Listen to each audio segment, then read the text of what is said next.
Assalamualaikum warahmatullahi wabarakatuh. Kembali berjumpa dengan saya Herz Bun Arif dan Bung Said Didu dari Forum News Network. Bung Said Didu, ada beberapa berita menarik ini karena memang sebagai mantan sekretaris Kementerian BUMN, Anda pasti banyak sekali kita fokus menyoroti persoalan di BUMN. Tetapi saya tahu juga basic Anda kan ini sebagai seorang insinyur, lebih-lebih Anda care soal masalah pertanian. Jadi saya agak tertarik nih dengan statement dari Menteri BUMN Erick Thohir yang menyatakan bahwa tekadnya menjadikan Indonesia sebagai lumbung pangan dunia. Ini kan dahsyat ya. Tapi kalau saya baca ini kok fokusnya dia lebih pada persoalan ikan ya, produksi ikan di Indonesia ya, berkaitan dengan apa kan kita selama ini ekspornya itu harus punya dari daerah-daerah timur dibawa ke Jakarta dulu. Nah ini dibangun lab dan cold storage di Indonesia Timur. Dan satu lagi soal pangan, lumbung pangan, saya lihat kok dia bicara soal perkebunan kelapa sawit. Saya kira ini kan sebenarnya nggak ada urusannya dengan pangan ya, Bang Said itu. Silakan. Saya sih kalau ada orang bicara tentang pertanian dan petani, selalu muncul di pikiran saya agenda apa di balik ini. Masih ingat kita Ketua HKTI Prabowo, Ketua HKTI Muldoko, Ketua Himpunan Nelayan itu adalah juga jenderal. Kemudian sekarang muncul Pak Erick Thohir. Jadi biasanya kalau ada yang muncul-muncul atas nama petani atau pertanian, itu saya ada apa di balik ini, itu dulu pernyataan apa ini, apa pilpres sudah makin dekat gitu maksud Anda? Ini aja, karena biasanya agenda lain, tapi kalau memang murni bagus-bagus saja. Cuma saya kalau uju-uju orang ada muncul dari memperhatikan petani dan pertanian, agak muncul juga ini ada apa di ganda itu, normal saja. Nah, saya ingin menyatakan bahwa yang paling seksi dilakukan di Indonesia itu adalah mengatasnamakan pertanian, seakan-akan membangun pertanian. Saya pikir Pak Jokowi juga di periode pertama, janji pertamanya adalah swasembada pangan, tidak akan impor dan lain-lainnya, itu selalu dilakukan. Tapi pelaksananya agak terbalik, sama aja dengan Ketua HKTI. Saya nggak pernah mendengarkan bahwa dia memperjuangkan petani. Dua HKTI, Prabowo sama Muldoko, saya nggak pernah mendengarkan itu. Jadi begini, kalau kita lihat pertanian di Indonesia, memang kita harus ingat kalau pertanian itu ada sunnatullah. Sunnatullah itu adalah sesuai dengan karakteristik Indonesia. Oke, saya akan coba bahas satu demi satu ya. Pangan itu dulu Orde Baru sudah menyiapkan namanya pangan dan dibentuklah badan usaha milik negara untuk mewujudkan ketahanan pangan. Kita masih ingat ada namanya Pertani, PT Pertani. Oke, PT Pertani adalah tujuannya untuk menyediakan alat dan mesin pertanian. Kemudian ada namanya PT Sanghyang Sri yang menghasilkan bibit tanaman. Kemudian dibentuklah ada Bulog untuk menampung pasar. Kemudian dibentuklah BRI dulu itu untuk pembiayaan. Jadi sudah dibentuk sedemikian rupa, dibentuklah pabrik pupuk. Pak Mas Hersu bisa bayangkan, tahun 70-an itu Pak Harto, namanya pabrik pupuk itu belum ada di dunia. Sampai pabrik pupuk pertama itu dibangun di atas kapal. Di atas kapal loh, di Pusri memang ini habis itu di Kalimantan, itu di atas kapal dibangunnya pabrik itu. Nah, saking perhatiannya kepada pertanian, itu namanya memperhatikan pertanian, nggak bicara. Oke, di perikanan dibentuklah namanya dulu Perikanan Samudra, PT Perikanan Samudra, dan ada PT Perikanan Nusantara. PT Perikanan Samudra itu dibuat untuk menangkap ikan-ikan besar di tengah laut. PT Perikanan Nusantara untuk membantu nelayan di pinggir-pinggir laut. Itu tujuannya dulu. Nah, PT Perikanan Nusantara disiapkan juga untuk pengolahan ikan.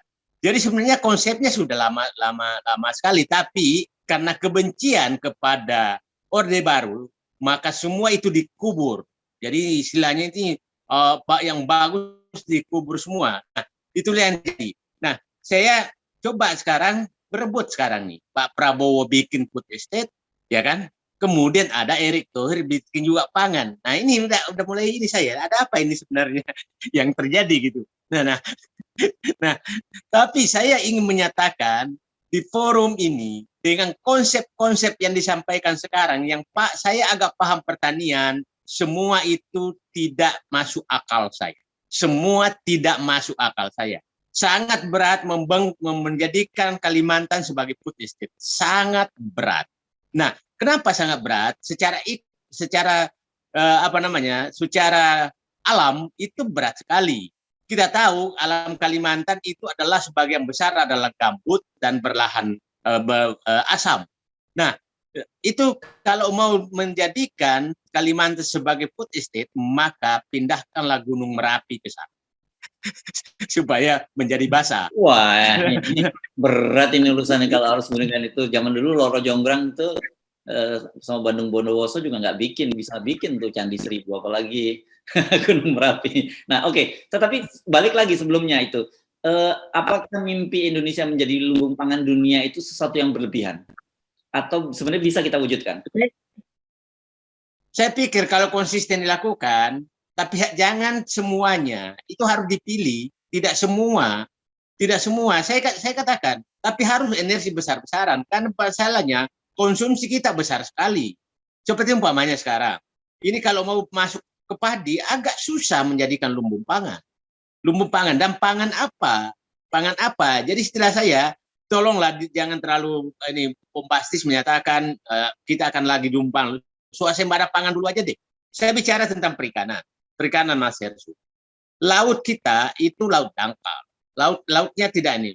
Laut kita itu terlalu banyak jenis ikan, jumlahnya kecil-kecil, sehingga sangat sulit menghasilkan nelayan yang layak. Kenapa?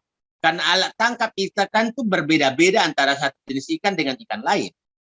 Mau menangkap ikan tembang dengan ikan ikan tuna itu berbeda. Oke? Nah, itu ikan yang ada di Indonesia itu terlalu banyak jenisnya.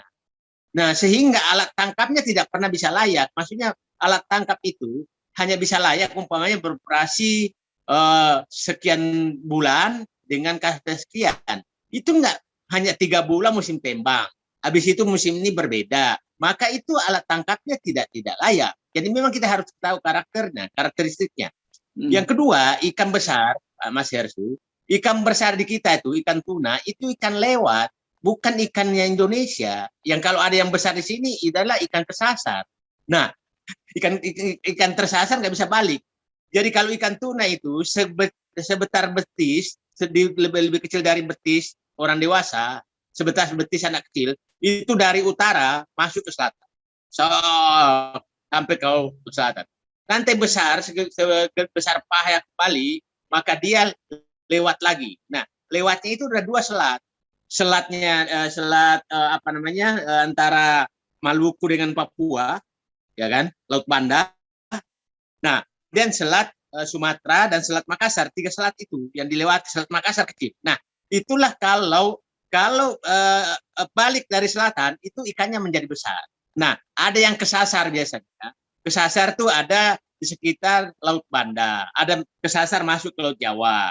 Kita tidak ada kesasar masuk sekitar Bali, gitu kan. Nah, terus di Sumatera ada di sekitar Bangka Belitung, itu kesasar, nggak bisa balik. Maka itu agak lama di situ. Nah, di situlah ditangkap. Jadi, nah, sebenarnya dari utara itu dari mana ya tadi Anda sebut dari utara ke selatan tuh dia kemana? Dia ngejar plankton ke selatan, makanan. Dia ngejar plankton dari utara tuh dari arah Jepang sana. Itu dari bertelur. Nah, itu balik ke utara lagi bertelur, nanti besar lagi kembali. Nah, itu ikan lewat gitu, ikan lewat. Nah, itulah kenapa nelayan Cina, nelayan Vietnam, nelayan Thailand masuk ke Indonesia karena dia lagi ngejar ikan. Lagi mengejar ikan yang dari utara. Nah, kalau umpamanya ikan dari selatan, kita nggak ketemu mereka karena ikannya mengarah ke utara. Gitu. Jadi, nah, itu karakteristik laut kita. Jadi mohon dipahami betul. Maka kalau merancang perikanan, rancanglah dengan sesuai karakteristik tersebut. Makanya, nah, Laut Banda itu adalah laut lintasnya ikan paus juga karena mengejar. Jadi itu biasanya kan di belakangnya ikan tuna itu ikan paus tuh untuk ngejar makanan. Nah, jadi itu nah sehingga kalau mau di Indonesia Timur betul di sana, tapi kita tahu bahwa itu musiman, Mas Hersu. Jadi tidak sepanjang tahun ada di situ. Jadi kalau Anda mau menangkap ikan terus hanya nunggu di situ, maka mungkin hanya sebulan ikannya lewat, 1-2 bulan. Setelah itu menganggur loh kapalnya. Jadi memang kita harus merancang kapal yang bisa mengejar ikan. Itulah kenapa nelayan China, nelayan Vietnam, itu kuat karena dia mengejar ikan, bukan menangkap ikan di lautnya saja, dia kejar ikan. Gitu loh, Mas. Jadi ini jadi ide soal membangun apa semacam pabrik pengawetan dan sebagainya, pengolahan di Indonesia Timur itu bagaimana penilaian Anda? Ya kalau berbicara secara, masalahnya kan kontinuitas bahan baku ada nggak? Ada terus nggak ikan? Karena bukan ikan tinggal loh, saya katakan. Ya. Nah, kalau mau, maka dia harus siap menyambut ikan dari selatan, terus kejar terus sampai ke Indonesia, dan kalau perlu keluar sedikit ke laut bebas. Kan ada yang masuk ke laut bebas, nggak masuk ke negara lain. Jadi itu yang dirancang. Kalau hanya menunggu ikan lewat, itu saya yakin tidak ini. Ini sengaja saya sampaikan supaya masyarakat paham anatominya seperti itu. Jangan terlalu cepat terima janji. Tapi kalau bisa menghasilkan itu oke. Ya. Jadi ini yang kita sebut mudahnya kira-kira yang ikan warga negara Indonesia betul itu jarang, yang kebanyakan ikan turis gitu ya. Yang besar-besar turis, yang ada tuh tembang, belanak, apa namanya, ya ikan-ikan itu, yang ikan tinggal tuh sebenarnya kerapu ada yang tinggal, itu ikan kerapu, ikan karang, itu ada yang tinggal tuh, kerapu merah, kemudian udang itu tinggal, udang tuh makanan ikan. Nah, yang lain tuh ikan lewat, bukan ikan Indonesia. Sekarang jadi artinya bukan berarti kita tidak bisa membangun industri di bidang bahari itu, tapi harus ngerti karakteristiknya. Itu yang poin kira-kira yang ingin Anda sampaikan. Nah, itulah saya bilang kenapa Ibu Susi betul-betul menjaga agar laut kita tidak dimasuki, karena ikan kita ikan lewat. Kalau pas dimasukin maka diambil, maka habis langsung. Jadi saya kasih contoh begini. Ikan dari arah Natuna, kalau ditangkap di Natuna, maka tidak ada yang masuk ke Indonesia. Oke? Nah, sehingga ikan itu biarkan masuk, sebegitu juga kalau balik. Nah, makanya di Indonesia itu agak banyak ya, ini kalau bulan-bulan saya lupa bulannya, mengarah ke utara tuh, nah itu agak banyak ikan karena tidak ada yang nangkep di selatan dari Australia sana. Ya, oke. Nah, sekarang soal pangan tadi, walaupun saya tadi agak terkejut ketika Pak Erick Thohir bicara pangan, kok yang dibahas kelapa sawit, ini kan sebenarnya nggak nyambung kan. Tapi bagaimana potensi kita sebenarnya untuk lumbung pangan ini? Karena selalu digembar-gemborkan bahwa negara kita itu negara agraris. Harusnya kita tidak perlu lagi mengimpor apapun gitu. Soal bahan pokok ini. Saya katakan ini harus ada potensi, harus sangat serius. Kita masih ingat Pak Harto menerima tahun 70-an itu impor beras kita besar sekali. Produktivitas hanya 2 ton per hektar. Dengan sangat serius, itu tahun 80 sudah naik menjadi 5 ton per hektar. Masih harus anak-anak muda harus ingat saat itu, bahwa semua pembangunan pertanian betul-betul dilakukan dengan sangat serius oleh Pak Harto. Bayangkan saat itu, supaya anak-anak muda tahu, mobil kepala dinas tanaman pangan,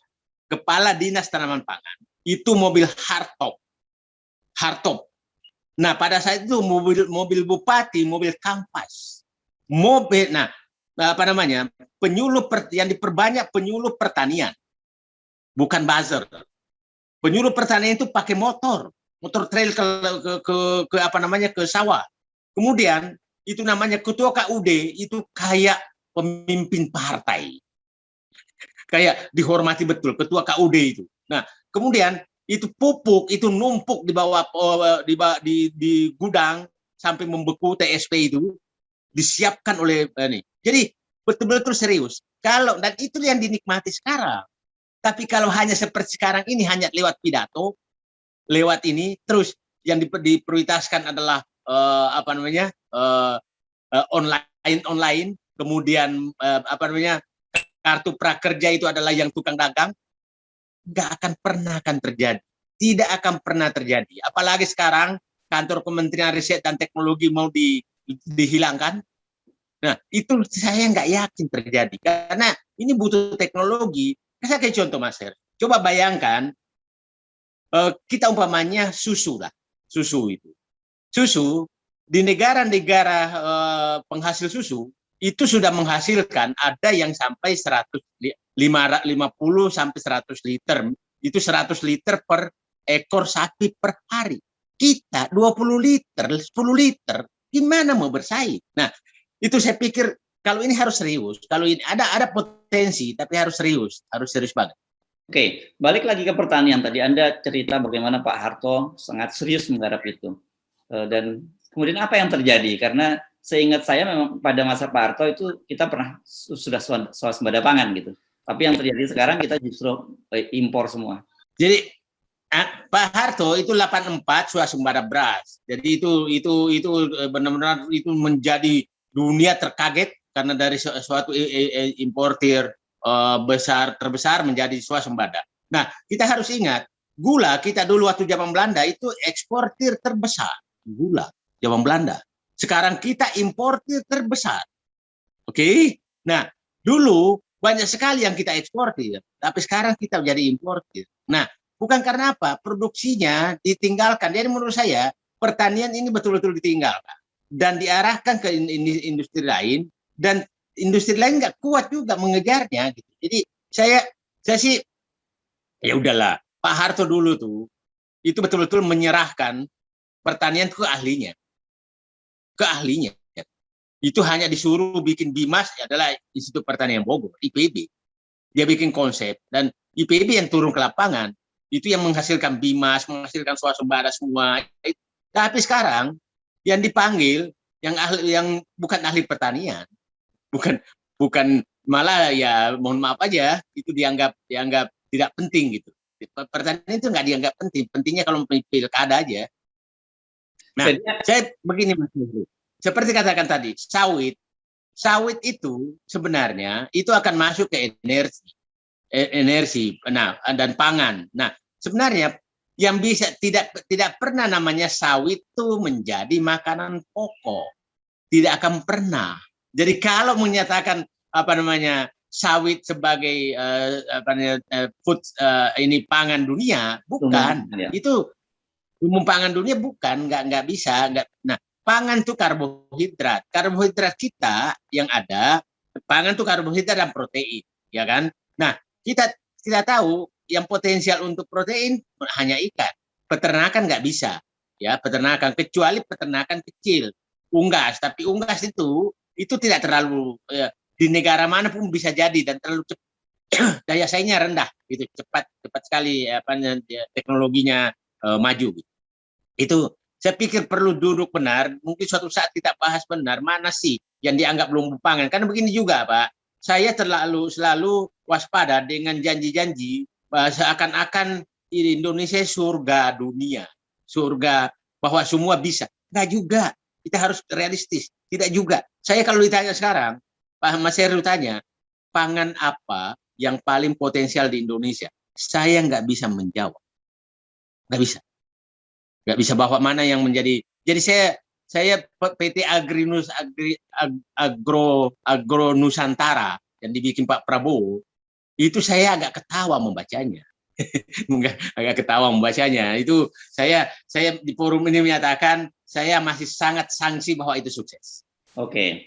Jadi artinya kalau tiba-tiba ada seorang pejabat ngomong bahwa akan menjadikan Indonesia sebagai lumbung pangan dunia, ini kita cuma sadar, oh ternyata Pilpres sudah semakin dekat, gitu ya, Bang Said Didu? Oke. Kira-kira begitu. Jadi itu sinyal tuh. Jadi kayak umpamanya puasa itu kelihatannya sebentar lagi imsak. Baik, terima kasih. Sudah imsak itu. Ya? Bukan mendekati maghrib. Ini sudah hampir maghrib nih. Kalau ada bicara pertanian itu mendekati maghrib nih. Kita mau buka puasa. Oke, baik. Karena sudah 2. Ya, baik. Terima kasih, Bang Said Didu. Assalamualaikum warahmatullahi wabarakatuh. Waalaikumsalam warahmatullahi wabarakatuh.